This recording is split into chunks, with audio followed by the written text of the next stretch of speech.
ma maqli jirtay haddii dawadu bukooto maxaa lagu dhabiibaa?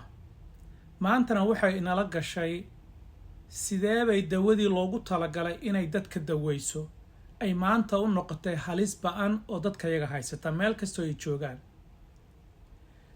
dawooyinka dhakhtarka uu qoro waxaa loogu talagalay sideedaba inay bukaanka bogsiiso, cudurkii haye ay ka daweyso, laakiin marka si xun loo isticmaalo waxay dhaawac ku keentaa qofka iyo qoyska iyo bulshada oo dhanba sida maanta ina haysata. marka hore aynu isla fahamno dawadu sideedaba goormay dawo noqotaa. dawadu waxay dawo noqotaa marka uu qof yaqaan oo dhakhtar ah ama xirfad la caafimaad oo shati u haysta inuu dawada qoro, sababtoo ah trainingkii loo baahnaa iyo tababarkii loo baahnaa uu soo qaatay oo waxa uu qabanayo ama uu qorayo u yaqaano. marka uu qorana dawada uu qorayo prescriptionka waxa ay tilmaamaysaa oo qofka farmasiistaha ay u tilmaamaysaa dawada la siinayo bukaankan waa dawada noocaasa, qaabka saxda ah ee loo isticmaalayo, hadday tahay kaniin ama dareere ama cirbad noocay tahay, iyo qiyaasta saxda ah dooska inta la qaadanayo ama frequency-ga inta jeer ee qofka uu qaadanayo. waxaasoo dhan baa qofka aqoonta leh uu ku qorayaa.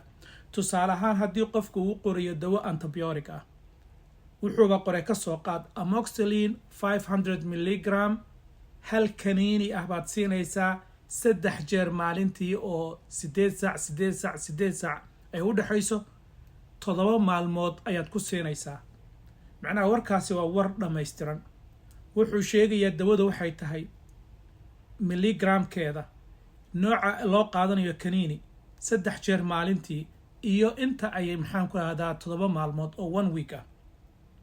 taasi waxay caddaynaysaa bukaankana u caddaynaysaa ama farmasiistaha dawada bixinayana ay u sheegaysaa dawada noocay tahay iyo waxa durationka iyo inta la siinayo qofka. farmasiistiga ama dawada ninka qoraya dhakhtarka ah iyana waxaasi iyagu kama aysan imaan, waxay raacayaan waa sida cilmi baaristii research and developmentigii lagu soo saaray dawadan oo sanooyin badan laga soo shaqaynayay oo laabo badan ay usoo martay. dawadaasi lagu soo saaray ayaa sidaa ah. haddii dawada tan dooskeeda laga yareeyana waxaa dhici karaysa inaysan effective noqon oo dooskii loogu talagal laga yareeyo. haddii laga badiyana oo qofku ka badsadana dhibaatay ku keenaysaa, oo maxaa yeelay doosku waa xad la yaqaano oo qiimaysan oo markaa saasaa la doonayaa sidii research and development ku soo baxday.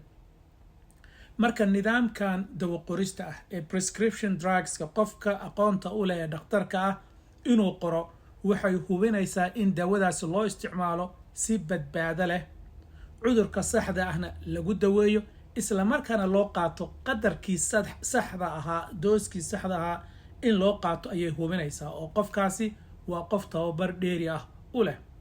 laakiin maanta maxaa ina haysta? maanta caalamkao dhan gaar ahaan dadkeena soomaalida waxaa inoo haystaa overdose crisis, dawo si qaldan loo isticmaalayo ama se overdose loo qaadanayo maxaa kula xadkeeda wax ka baxsan.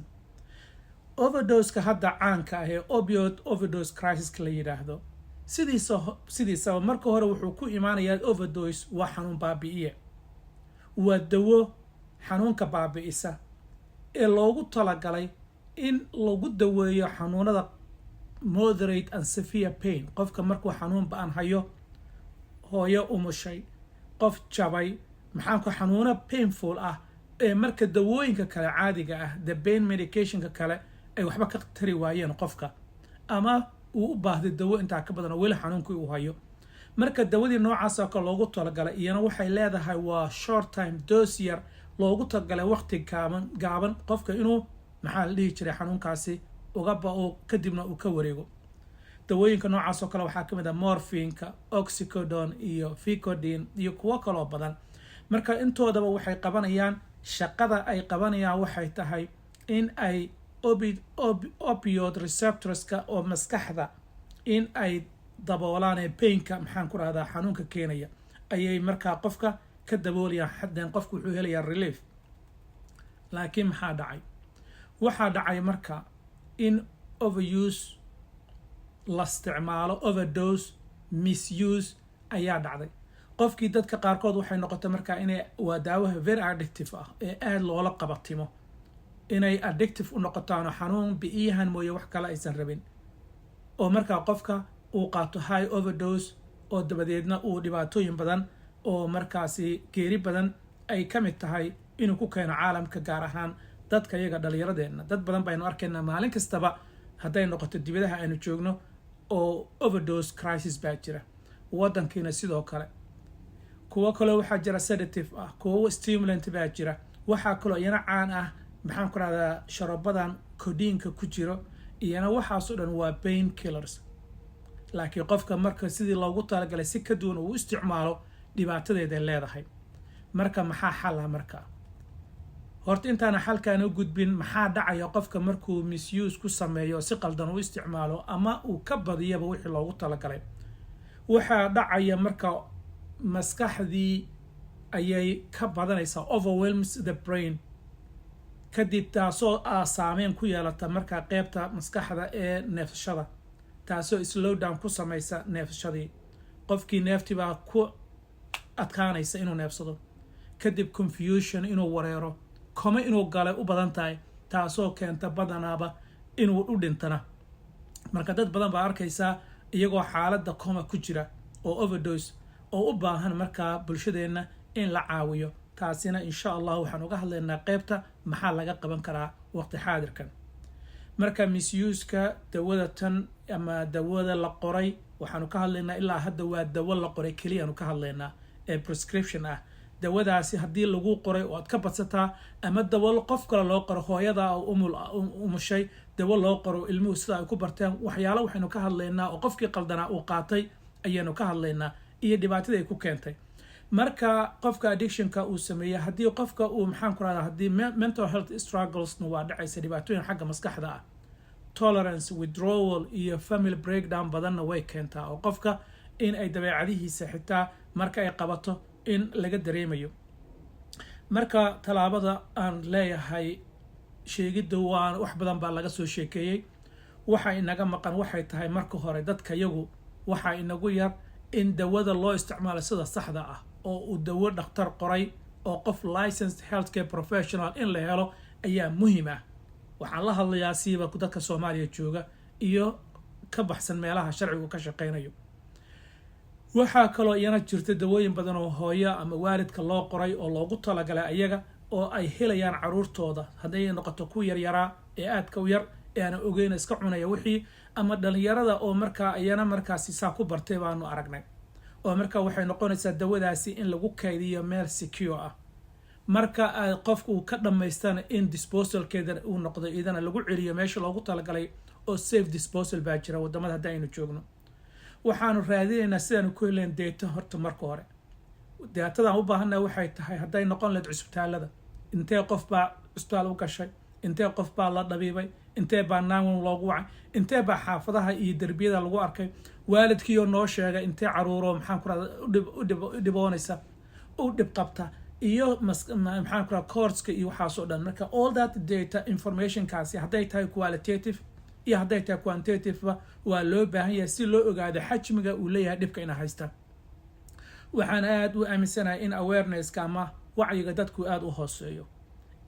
marka in kor loo qaado oo dhibaatada ay leedahay dawada tan, dhibaatada ay keenayso haddii misuse lagu sameeyo, overuse haddii lagu sameeyo, overdose-kan dhibaatada ay leedahay in la shaaciyo oo ummaddu meel kastaba looga sheekeeyo waa loo baahan yahay. waxaa kaloo jirta dawo dadku ay sheergareeyaan. qof baa wuxuu usoo qaadanaya dawo maxaan ku rahaa madax xanuun, waxaa dhici karta kama hadlayno over the counter daawadaas, kama hadlayno, waxaanu ka hadlaynaa dawada tan oo oxycodone oo kale oo qof loogu talagalay ama ilig laga bixiya, ama maxaan ku waxyaalo badan oo isaga ama gacan uu ka jabay ama waxaasaa loogu talagalay. kadibna waxaa laga yaabaa inuu familka qeybo ka mid a ama saaxiibo inay la sharga u qaataan. taani waa arrinta runtii aadka u dhibka badan ee badanaaba dadku keenta inay la qabatimaan. stigma ayaa jirta iyana, oo dadku inay ka xishoodaan, ceeb iyo loo arko qofka markaa xanuunsanaya ee u baahan caawinaada, taasoo keenta markaa qofku inaanuba raadsan caawinaad. dhalinyarada yaryarka ah runtii kiniiniyada tan ee la qoray ee waalidka guryaha ay dhigeen ee dayacan inaysan u dhowaan ama kuwa iyaga loo qoray markii ay sportiga ay ku kufeen ama si xanuun u qabtay dabadeedna ay dareemeen inuu maxaan ku rahdaa uu cool yahay inaysan sii wadan maxaa yeelay waa it is illegal naftaada uma fiicna reerkiina uma fiicna support and treatment ayaa runtii loo baahan yahay dadka dhalinyaro badan baa jirta ee la daaladhacaysa opioid overdose crisis marka waxaan kula talinayaa qof kasta in dadkaasi sidaanu support u siin lahayn maxaa yeelay waxaanu ka arkaynaa iskuuladii ama waxaanu ka arkaynaa mararka qaarkood shopping mallska ayaa iyagoo dhacdhacaya la arkayaa ama masjidka bay soo galeen saqdi dhexe ama waqtiyo dambe marka bulshadeenna waa inaanu baraarugnaa hadday noqoto meelaha Soomaaliya oo kalena iyagoo meel yar yaala la arkaya cid ka warqabta aysan jirin ama iyagoo dhinta baa la arkaya meel yaala marka communityga dadka madaxda ah qoysaska dadka health workerska bahda caafimaadka bahda community leaderska iyo masaajida iyo imaamyada iyo dhammaan anagoo dhan hool inoo taala weeyaan maxaa yeelay arintan la cunayo dawo aan lagu qorin ee laga badanayo intii loogu talagalay waa halis baan oo bulshadeena haysata dadkeena waa in aynu wacyigeenu kor u kacaa kadibna in aynu gamcaha isqabsano wixii aynu ka yeeli lahayn arintan ka hortageeda iyo ka dabatageedaba maxaa yeelay waa dhib ka mid ah dhibabka tirada badan ee ina haysta السلام عليكم ورحمة الله وبركاته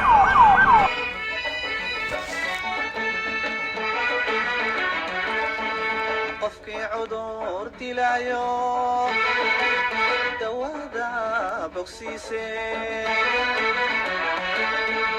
قفكي عذور تلايو دوادا بوكسيسي